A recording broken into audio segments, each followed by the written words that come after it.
कैसे हो आप सभी लोग? उम्मीद करता हूँ आप सभी लोग बढ़िया होंगे। हम अपने पेपर 2 की सीरीज में जो आज का टॉपिक करने जा रहे हैं उसमें आज हम डिस्कस करने वाले हैं वन नेशन वन इलेक्शन पे। जैसा कि आप सभी जानते हो कि हाल के समय में ये बहुत ज़्यादा न्यूज़ में रहा है। तो ऐसे जो टॉपिक जो रिसेंटली बहुत न्यूज़ में रहते हैं वो ऐसे के मोस्ट प्रोबेबल टॉपिक बन जाते हैं।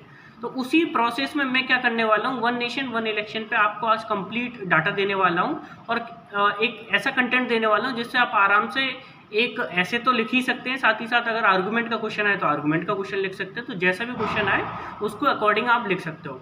और ये मैं क्या 300 वर्ड में आपको नहीं देने वाला हूँ। इसको क्या मैं कोशिश कर रहा हूँ कि जो भी चीज़ें जितनी भी ज़्यादा हों इसमें उतनी चीज़ें मैं ज़्यादा देने की कोशिश कर रहा हूँ, ताकि आप अपने डिमांड के अकॉर्डिंग उन चीज़ों को, जो भी डिमांड क्वेश्चन की हो उसके अकॉर्डिंग आप उन चीज़ों को रख पाएँ।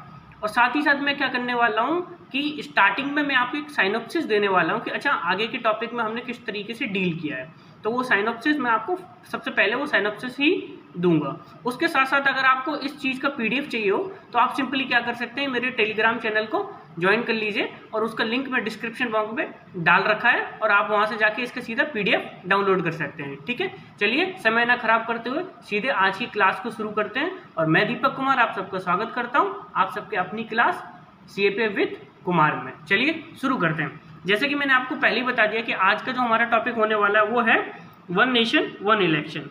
क्या है? One nation one election. अब सबसे पहले कोई भी टॉपिक आपके सामने आए तो जैसे ये टॉपिक है वन नेशन वन इलेक्शन, तो हम सभी जानते हैं कि पैटर्न क्या होता है कि हमारे किसी भी चाहे ऐसे लिखने के लिए आर्गुमेंट आए तो जो भी चीज़ें आए तो उसके लिए हमें सबसे पहले एक फॉर्मेट पता होना चाहिए, किस फॉर्मेट है। फॉर एग्जांपल मान लो वन नेशन वन इलेक्शन पे आपके सामने क्या आता है, एक क्वेश्चन आ जाए तो आप क्या करेंगे सबसे पहले कि मैं इसका वो लिखने की कोशिश करूंगा कि इसका इंट्रो क्या होना चाहिए। सबसे पहले आप सोचोगे कि इंट्रो क्या होना चाहिए, दूसरी चीज़ आप सोचोगे मेन बॉडी में क्या लिखना है, तीसरा कंक्लूजन में क्या लिखना है। तो फॉर एग्जांपल कि ये सब चीज़ों को लेके तो अभी हम आगे डिस्कस करने ही वाले। सबसे पहले मैं आपको थॉरली एक सिंपली मॉडल के तौर पे बताने के लिए जा रहा हूँ कि हम कैसे सोचेंगे या कैसे काम करेंगे। तो सबसे पहले जैसे फॉर एग्जांपल ये टॉपिक है वन नेशन वन इलेक्शन, तो हम क्या करते हैं कि सबसे पहले साइनोप्सिस में मैंने बता दिया आपके लिए बनाया हुआ है कि जिसमें आपको बता रहा हूँ कि ऑब्जेक्टिव क्या है इसका, कि भाई जैसे हम किसी चीज़ को इंट्रो लिखने के लिए जा रहे हैं तो दो तीन तरीके के इंट्रो लिख सकते हैं। एक तो सिंपली उसी वर्ड को डिफाइन कर दो, सबसे सिंपल तरीका, किसी को कुछ समझ में नहीं आ रहा है तो उसी वर्ड को डिफाइन कर दो या इलाबोरेट कर दो। या दूसरा तरीका है उसका ऑब्जेक्टिव बता दो। देखो पहला तरीका मैंने आपको लास्ट की वीडियोस में भी बताया कि एक तरीका हुआ डिफाइन कर दो, दूसरा तरीका उसका ऑब्जेक्टिव या इंपॉर्टेंस बता दो कि ये क्यों करना चाहते हैं हम, है ना, वन नेशन वन इलेक्शन क्यों लाना चाहते हैं, ऑब्जेक्टिव क्या है इसके पीछे हमारा।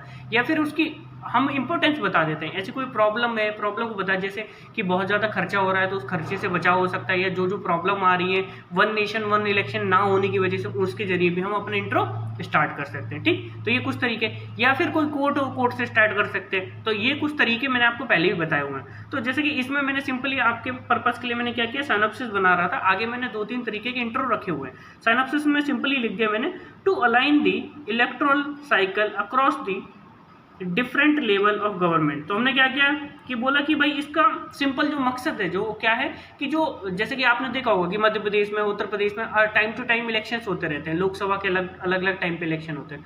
तो वन नेशन वन इलेक्शन क्या बोल रहा है कि हमको ना सारे इलेक्शन को मर्ज कर देना चाहिए, एक ही साइकिल में हमें उन इलेक्शंस को कराया जाना चाहिए। जिससे क्या होगा कि बार बार इलेक्शन होने की वजह से उस स्टेट की मशीनरी एडमिनिस्ट्रेशन सारे उस चीज़ में लगते हैं, उस वजह से रिसोर्सेज भी बर्बाद होते हैं और पॉलिसी पैरालिसिस हो जाता है। जैसे कि समझो मान लो मध्य प्रदेश में आज इलेक्शन लोकसभा का हो रहा है ना, तो उस टाइम पे कोई मॉडल कोड ऑफ कंडक्ट लगने की वजह से कोई भी काम नहीं हो पाएगा और सारी की सारी मशीनरी उसी इलेक्शन प्रोसेस में इन्वॉल्व हो जाएगी।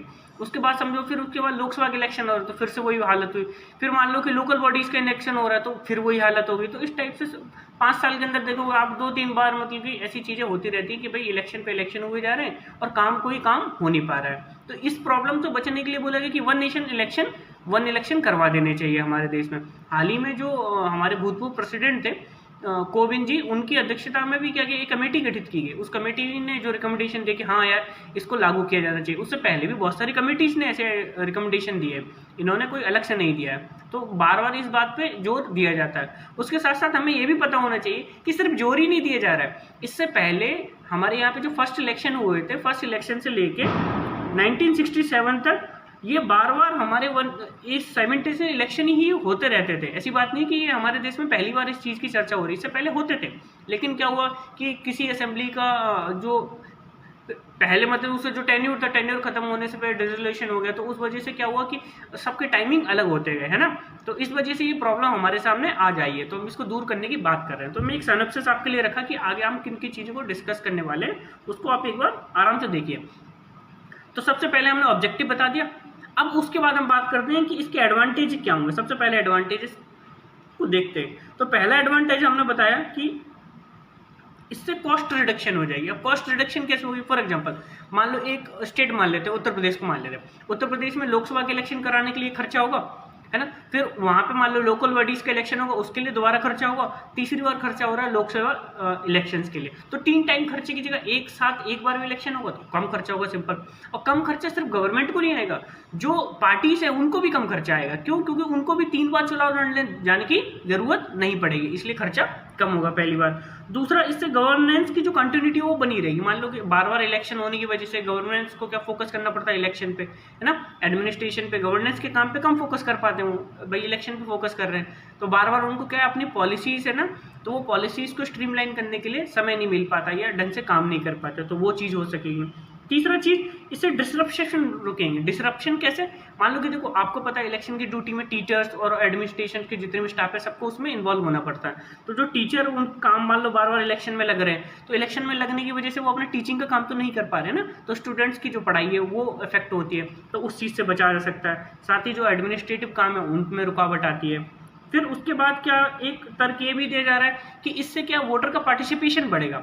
अब पार्टिसिपेशन कैसे बढ़ेगा? फॉर एग्जांपल समझो कि अगर आपको बोला जाए कि ये काम बार बार करना है ना, उसकी तुलना में आपको बोला जाए कि अच्छा ये कुछ इश्यूज हैं, इसके बेसिस पे आपको गवर्नमेंट चुननी है, तो वो लोग भी सोचेंगे कि चलो यार एक बार चुन के हम छोड़ देते हैं, जो भी सोचने का काम है वो एक बार करना है, बार बार थोड़ी करना है तुम्हें ना। तो उस अकॉर्डिंग हम क्या करते हैं, अपनी जो वोटर्स हैं वो खुद को ज़्यादा एक्सप्रेस करने के चांसेस बढ़ जाते हैं ये। हालांकि मुझे इस चीज़ पे डाउट है पर्सनली कि शायद ही ऐसा होगा कि एक बार ही वोट देना है इसलिए लोग ज़्यादा वोट देने के लिए जाए, क्योंकि वोट जो क्या है फंडामेंटल राइट है, मतलब लोगों को जो भी नागरिक है उन लोगों का एक तरीके से वो पावर है, तो वो तो हर बार उसको यूज़ करते हैं। जिनको यूज़ नहीं करना है वो नहीं भी करेंगे। बाकी मेरे अकॉर्डिंग मुझे ये थोड़ा गिमिक लगता है, बाकी बहुत सारे रिकमेंडेशन इस चीज़ पे आए हुए हैं। उसके अलावा ये बोलते हैं कि स्ट्रीमलाइन कर देगा कैंपेन्स को। तो पॉलिटिकल पार्टी है ना वो एक ही बार कैंपेन, एक ही बार मुद्दा लेके जाएंगी 5 साल में अपने जो भी वोटर्स हैं उनके पास कि ये हमारे मुद्दे हैं, बार बार वो मुद्दों को नहीं लेके जाएंगी, तो वो मुद्दे को भी बड़े ढंग से डिसाइड करेंगे। ये नेशनल लेवल के इशू है, स्टेट के हैं, ये लोकल म्यूनिसिपल बॉडीज़ के इशूज़ हैं। उसके साथ साथ इसके इकोनॉमिक बेनिफिट्स भी बताए गए हैं। पहले मैंने आपको बताया जैसे कॉस्ट रिडक्शन बताया ना, तो जो हमारी गवर्नमेंट मशीनरी है उसके खर्चे तो कम होंगे ही होंगे, पार्टीज़ के खर्चे होंगे। पार्टीज़ के खर्चे के साथ साथ हमारे क्या चीज़ है कि जो लोकल बॉडीज़ है, लोकल इशूज़ है ना, उन सब चीज़ों पे अब जैसे मान लो ये खर्चा बच गया, अब ये खर्चा बच गया तो इन खर्चों को जो पैसा है वो गवर्नमेंट अपनी जो भी स्कीम्स है उनमें लगा सकेगी, पब्लिक वेलफेयर के लिए ज़्यादा काम हो सकेगा। उसके बाद फिर बात करते हैं कि इससे एडमिनिस्ट्रेशन की एफिशिएंसी बढ़ जाएगी। कैसे बढ़ जाएगी? क्योंकि देखो हमने डिसीजन ले लिया एक बार, अब देखो जनरली क्या होता है कि हम बार बार किसी डिसीजंस को नहीं ले पा रहे हैं। उसका कारण क्या है कि भाई प्रॉब्लम ये हो रही, एक सेकंड रुकिएगा, शायद आँख को चला गया, माफ़ कीजिएगा।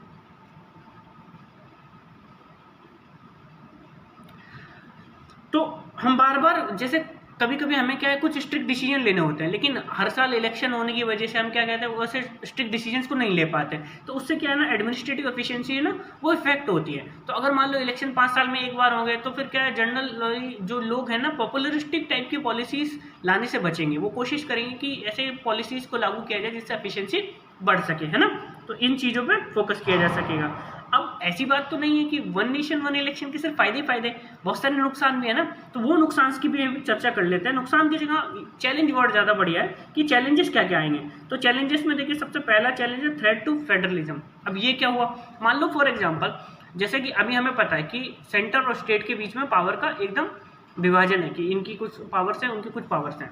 अब देखो अगर सेम टाइम पे इलेक्शन होने लगे तो ऐसा होगा कि जो नेशनल इश्यूज हैं वो कहीं ना कहीं जो स्टेट के इश्यूज हैं, स्टेट के इश्यूज हैं ना वो रीजनल इश्यूज होते हैं। फॉर एग्जांपल ऐसा समझने की कोशिश करते हैं, मान लो जो नेशन के जो इश्यूज हैं वो मेनली क्या होंगे, नेशनल सिक्योरिटी होंगे, है ना, हमारे फॉरेन अफेयर्स हैं, ये बॉर्डर मैनेजमेंट है, ये इश्यूज रहेंगे।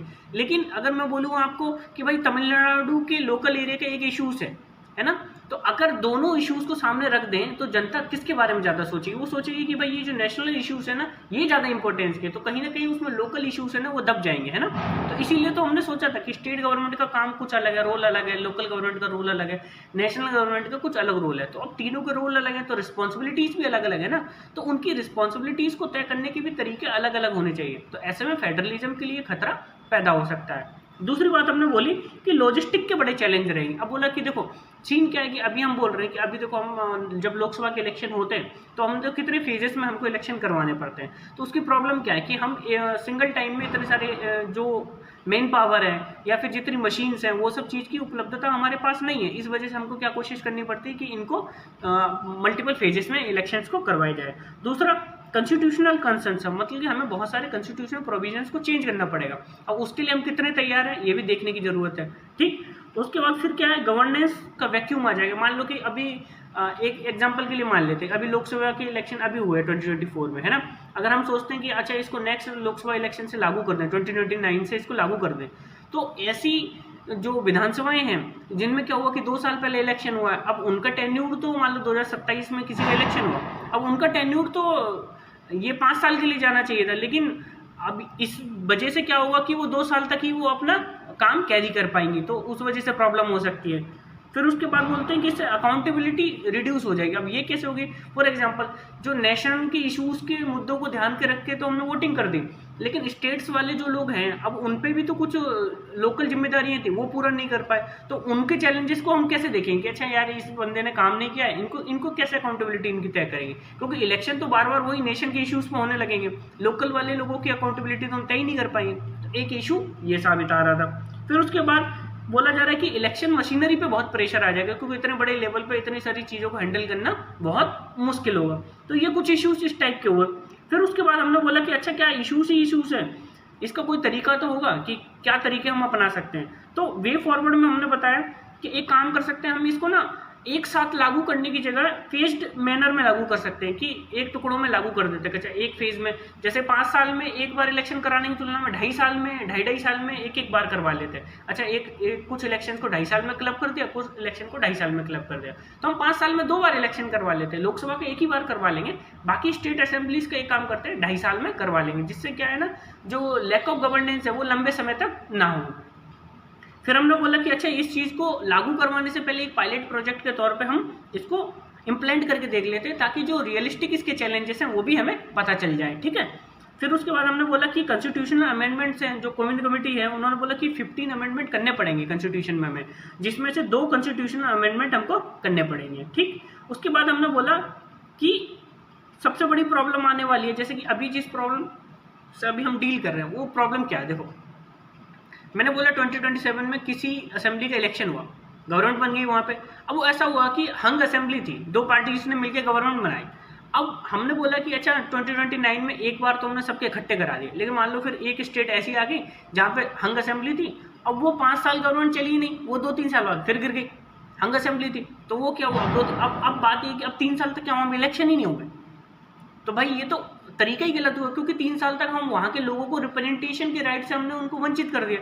तो इस चीज़ से निपटने के लिए भी कोई तरीका हमें अपनाना चाहिए। फिर उसके बाद हमने बोला कि लोकल बॉडीज़ के इलेक्शंस को इसमें कंबाइन करने के लिए भी ध्यान रखना चाहिए कि लोकल बॉडीज़ बड़े पैमाने पे इलेक्शन होते हैं ना, उसमें कैंडिडेचर ज़्यादा होते हैं, उनमें बहुत ज़्यादा लोकलाइज इशूज़ हैं, उनको भी इन्वॉल्व करने से पहले हम इन चीज़ों को ध्यान रखना चाहिए। तो ये मैंने आपको क्या किया, एक मोटा मोटी फ्रेम बताया कि अच्छा कैसे कैसे कैसे क्या क्या चीज़ों को हमें करना चाहिए। अब थोड़ा हम डिटेल में डिस्कस कर लेते हैं क्या क्या चीज़ें। थोड़ा मैं फास्ट चलने की कोशिश करूँगा, नहीं तो फिर ये वीडियो बहुत लंबा हो जाएगा और फिर आपके लिए भी बोरिंग हो जाएगा। वैसे भी आप पूरा वीडियो तो देखते नहीं हैं, है ना। चलिए देखते हैं। तो ये मैंने क्या आपके लिए 2-3 तरीके के यहाँ पे इंट्रो लिख के रखे हुए हैं। सबसे पहले हमने क्या किया, मैंने आपको बताया बार बार, जो भी टॉपिक है उसको बोल्ड में एकदम लिख के आप ऊपर उसको बॉक्स के अंदर कर दो। हमने क्या कर दिया, 1 नेशन 1 इलेक्शन। फिर उसके बाद लिखा हमने 1 nation 1 election refer to proposal of holding simultaneous election for the Lok Sabha and all state legislative assemblies in India. अब ये थोड़ी हैंडराइटिंग छोटी छोटी आती है, क्योंकि मैं इसकी पिक्चर क्लिक करता हूँ, उसके बाद इसको पीपीटी बना के आपको करता हूँ। तो आप क्या कर सकते हैं, मैं जो पीडीएफ दूंगा आप उसमें आराम से पढ़ लीजिएगा। इस चीज़ को मैं आपको यहाँ पे एक्सप्लेन कर देता हूँ। तो ये सिंपल पहला किस टाइप का हुआ, डेफिनेशन टाइप का हुआ, कि जस्ट हमने उस वर्ड को एक्सप्लेन कर दिया कि है क्या चीज़, पहला इंट्रो टाइप। दूसरा हमने लिखा fundamental aim of one nation one election is to align the electoral cycle across the different level of government conducting election concurrently with in a set of time frame. तो हमने बोला कि भैया दूसरा ये जो क्या बोला हमने कि ये इसको थोड़ा एक्सप्लेन करके ये दूसरे टाइप का टाइप 2 टाइप का इंट्रोडक्शन हो गया। तीसरा टाइप का हमने बोला कि भैया ऐसा नहीं था कि ये इलेक्शन पहले नहीं होते थे, पहले भी इसी टाइप के इलेक्शन हुआ करते थे। कैसे? India experience synchronize election from 1951 to 1967 during which election for the Lok Sabha and most states assemblies were held simultaneously. However the practice eroded due to political factor and premature dissolution of assemblies। तो क्या हुआ कि पहले होते थे ऐसी बातें, तो हमने एक पृष्ठभूमि बनाई। अब हमने सीधे शुरू कर दिया चैलेंजेस के साथ। तो चैलेंजेस पे कैसे शुरू किया? सबसे पहले जो चीज़ मैंने आपको वहाँ बताई थी वो क्या था? साइनॉप्सिस था। तो अभी उसी साइनॉप्सिस को हमने क्या किया, थोड़ा सा एक्सपेंड कर दिया। पहले लिखा advantage of one nation one election, question mark लगा के ब्लैक पेन में हमने लिख दिया। अब देखो मैं आपको बोलूंगा इस टाइप के जहाँ पॉइंट अवेलेबल हो तो वहाँ पॉइंट में लिखो, उससे क्या कॉपी सीधे सीधे भरी भरी दिखती है ना, और सीधा पॉइंट पे ध्यान जाता है कि अच्छा इस बंदे ने ये वाला पॉइंट जो होना चाहिए था ये पॉइंट फॉर्म में लिख दिया है ना, तो आपका आंसर एकदम सामने से दिख जाता है, आपको कोई इशू नहीं आता। अब देखो कॉस्ट रिडक्शन, अभी बोल रहे हैं simultaneous election could lead to significant saving in resources like personal security forces है, क्यों बार बार नहीं लगाना पड़ेगा तो उस पर खर्चा बचेगा, पोलिंग स्टाफ बचेंगे, इलेक्शन के मटेरियल जो भी यूज हो रहा है उस पर भी खर्चा बचेगा। अब ऐसा बता रहे हैं कि फर्स्ट इलेक्शन में, देखो एक डाटा मैंने आपके लिए रखा है, फर्स्ट इलेक्शन में तकरीबन 10.5 करोड़ का खर्चा आया था, जबकि अभी जो 2019 में लास्ट जो इलेक्शन हुआ था तो उसमें तकरीबन 50,000 करोड़ का खर्चा आया। तो देखो कितना खर्चीली है जो ये इलेक्शन की प्रोसेस हो चुकी है। ये लोकसभा इलेक्शंस का डाटा है, ठीक है। अब ये किसका डाटा है, कहाँ से लिया है, तो ADR की रिपोर्ट है ये, ठीक। दूसरा फिर इश्यूज जो हमने बताया क्या फायदा होगा, इससे गवर्नेंस की कंटिन्यूटी बनी रहेगी।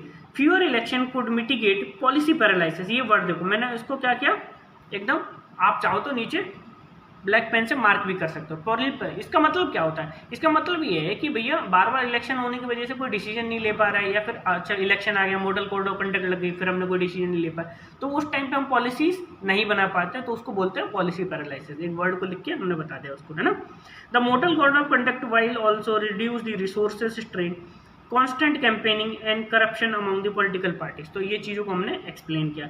फिर उसके बाद बोला रिड्यूस डिसरप्शंस। अभी ये कैसे, लेस फ्रिक्वेंट इलेक्शन होंगे ना तो क्या होगा कि भाई पब्लिक की लाइफ में ज़्यादा प्रॉब्लम नहीं आएगी। बेनिफिटिंग एजुकेशनल इंस्टीट्यूशन, जैसे टीचर की ड्यूटी लगती है एडमिनिस्ट्रेशन, और पोलिंग स्टेशन पे जो ड्यूटी लगती है वो नहीं लगेगी, वो लोग अपने काम एफिशिएंटली कर सकते हैं।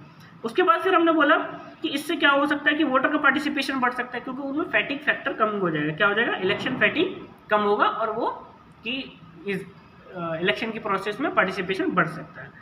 पांचवा हमने लिखा कि इकोनॉमिक बेनिफिट होंगे। इसके इकोनॉमिक बेनिफिट क्या बोल रहे हैं कि एक ही बार इलेक्शन होने की वजह से पॉलिसीज में जो क्या होगा कि एकदम से हमें दिखेगा कि गवर्नमेंट की ये पॉलिसीज है, और उस पर वो आराम से स्मूथली काम कर सकती है, क्योंकि बार बार इलेक्शन नहीं है, तो वो नॉन पॉपुलरिस्टिक टाइप के डिसीजन है उनको भी ले सकती है। तो जो कोविन कमेटी है उसका कहना है तकरीबन इससे 1.5% की GDP ग्रोथ रेट बढ़ जाएगी, है ना, ये उनके एजेप्शंस हैं। फिर उसके बाद बोल रहे हैं fewer election might diminish the influx of black money. अब ये बोल रहे हैं कि काला पैसा जो ब्लैक मनी यूज होता है ना इलेक्शन प्रोसेस में, सबसे ज़्यादा ब्लैक मनी का यूज किया जाता है, तो उसका भी जो यूज़ है वो भी कम हो जाएगा। क्यों, क्योंकि बार बार इलेक्शन हो नहीं रहे तो कितना पैसा यूज़ करोगे, एक बार ही तो यूज़ करोगे ना, तो ये भी चांसेस हो जाएगा।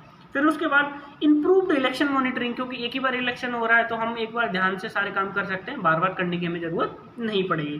फिर इससे क्या है, एडमिनिस्ट्रेटिव एफिशिएंसी भी बढ़ जाएगी, जो मैंने सारे पॉइंट आपके लिए पहले वहाँ पे रखे हुए थे, ये उनका थोड़ा डिटेल वर्जन है, ठीक। अब देखो मैं बोलूँगा आप 5-6 पॉइंट तो एकदम बढ़िया एक्सप्लेन करके लिखो, एक आध दो आप ऐसे भी लिख दो, कैसे जस्ट हेडिंग है ना, आपका मन है समय है तो एक्सप्लेन भी कर सकते हो। फिर उसके बाद आते हैं चैलेंजेस, कहीं इनमें सब कुछ अच्छी अच्छा है चैलेंजेस। तो चैलेंजेस मैंने आपको थ्रेट टू फेडरलिज्म पहले ही बताया, सिंक्रोनाइज करने से क्या ओवरशैडो हो जाएंगे, क्या करेंगे, synchronize national and state election could overshadow local issues as the national narrative में डोमिनेट इलेक्टोरल डिस्कोर्स। तो नेशनल इशूज ज़्यादा क्या करेंगे, डोमिनेट करेंगे। This could result in national parties overshadowing the regional voice, diminishing the representation of local concern and needs which are often best understood by the state level parties, ठीक। तो जो state level वो local issues को अच्छे से समझते हैं। अब नेशनल इशू डोमिनेट करेंगे तो उनके इश्यूज़ कहीं ना कहीं हो जाएंगे उस प्रोसेस में। फिर उसके बाद साइमल्टेनियस वोटिंग में कंफ्यूज लेस, अब ये बोल रहे हैं कि भाई जो कम पढ़े लिखे हैं उनको कंफ्यूज भी कर सकता है, अच्छा किन चीज़ों पे वोट करना है किन चीज़ों पे नहीं करना है ना, क्लियरिटी नहीं आ सकती। फिर उसके बाद लॉजिस्टिक चैलेंजेस बोले, अब उसमें बोला कि इतने बड़े पैमाने पे वोटिंग करवाने के लिए जो ईवीएम और वीवीपैट की मशीनें हैं उनकी जो उपलब्धता है वो नहीं है हमारे पास। तो और ये भी बोला गया कि भाई उनको खरीदने के लिए भी खर्चा बहुत अच्छा खासा आने वाला है, 10,000 करोड़ के आसपास का खर्चा बताएं। ये डाटा दिया हुआ पार्लियामेंट्री कमेटी का, मैंने यहाँ पे आपके लिए रख दिया। उसके बाद कॉन्स्टिट्यूशनल कंसर्न्स है। अब उसमें कंसर्न क्या है कि पहले हमें चेंज करना पड़ेगा पीपल रिप्रेजेंटेटिव एक्ट 1951 के में चेंज करना पड़ेगा। फिर बहुत सारे अमेंडमेंट हमें आर्टिकल 360 के अंडर करने पड़ेंगे। फिर कुछ कॉन्स्टिट्यूशनल चेंजेस करने पड़ेंगे जिसमें आधे स्टेट्स की हमें क्या चाहिए, रेक्टिफिकेशन चाहिए, तो वो भी एक प्रॉब्लम साबित होने वाली है। तो ये सारी चीज़ों को मैंने यहाँ लिखा। Such changes might increase the existing power of president and state government, तो उनके पावर्स को चेंज होगा, तो इससे हो सकता है कि कॉन्स्टिट्यूशन फ्रेमवर्क में ही चेंज हो जाए, है ना। तो ये भी एक इसके क्या रिपरकशन होंगे इनको भी ढंग से स्टडी करने की जरूरत है। उसके बाद कि गवर्नेंस का वैक्यूम आ सकता है, जैसे मान लो कि प्री मैच्योर डिजिटलाइजेशन होगा किसी असेंबली का, तो भाई कैसे अब वहाँ पे काम चलेगा। या फिर मान लो कि ऐसा हुआ कि भाई ये जो 2-3 साल तक कहीं पे चुनाव नहीं हो पाएंगे तो उसकी वजह से क्या प्रॉब्लम अराइज होंगी, वो इश्यूज़ को कैटर किए जाने की ज़रूरत है। फिर उसके बाद अकाउंटेबिलिटी रिड्यूस हो जाएगी, खासकर जो लोकल इश्यूज़ हैं, लोकल लीडर्स हैं, उनकी अकाउंटेबिलिटी खत्म हो जाएगी, क्योंकि उनके इश्यूज़ तो कभी आ ही नहीं पाएंगे सामने, तो इस वजह से वो उनकी अकाउंटेबिलिटी कम हो जाएगी। फिर उसके बाद जो इलेक्शन मशीनरी पे उस पर अंडू प्रेशर हो जाएगा, क्योंकि इतने बड़े स्तर पर इलेक्शन करवाना बहुत बड़ा चैलेंजेस रहता है, ठीक। तो ये कुछ चैलेंजेस हुए। फिर उसके बाद हमको एक इंटरव्यू लिखना था, एक अच्छा सा इंट्रो लिखा हमने, फिर उसका मेन बॉडी लिखा, ये लास्ट में कंक्लूजन हुआ। अब कंक्लूजन हमें पता है कैसा होना चाहिए, प्रॉब्लम सॉल्विंग टाइप का होना चाहिए, पॉजिटिव टाइप होना चाहिए। उसमें क्या लिखा, the proposal for one nation one election presents a transformative vision for Indian electoral landscape promising to enhance governance efficiency and reduced cost associated with frequent election. तो क्या बोला, गवर्नमेंट एफिशिएंसीज को बढ़ाएगा, ये सब अच्छी अच्छी बातें लिख के हमने क्या बोला। फिर उसके बाद हमने क्या बोला, as Indian navigates this complex issue it is also crucial to engage it through discussion, consider diverse perspective and ensure that any reform unhold the principle of democracy and equity in representation। तो हमने बोला कि जो challenges है कि भाई उसको discussion करो, उसको पायलट प्रोजेक्ट चलाओ, उसके जरिए जो भी प्रॉब्लम्स रियलिस्टिक वे में आ रही है उनको पहले ध्यान में हमें रखने की जरूरत है। तो ये सारा क्या हुआ, हमने इस टॉपिक से रिलेटेड कंटेंट मैंने आपको दिया, इसका PDF आपको मिल जाएगा, ठीक। तो आज की क्लास में सिर्फ इतना ही। आज हमने वन नेशन वन इलेक्शन के टॉपिक को डिस्कस किया, वन नेशन वन इलेक्शन के टॉपिक को डिस्कस किया। अब इसका कंटेंट आपको टेलीग्राम पे मिल जाएगा। अगर आपको वीडियो अच्छा लगा हो तो आप चैनल को लाइक कर सकते हो, सब्सक्राइब कर सकते हो, और साथ ही PDF तो आप वहाँ से डाउनलोड कर ही सकते हो। Thank you very much for listening, have a nice day.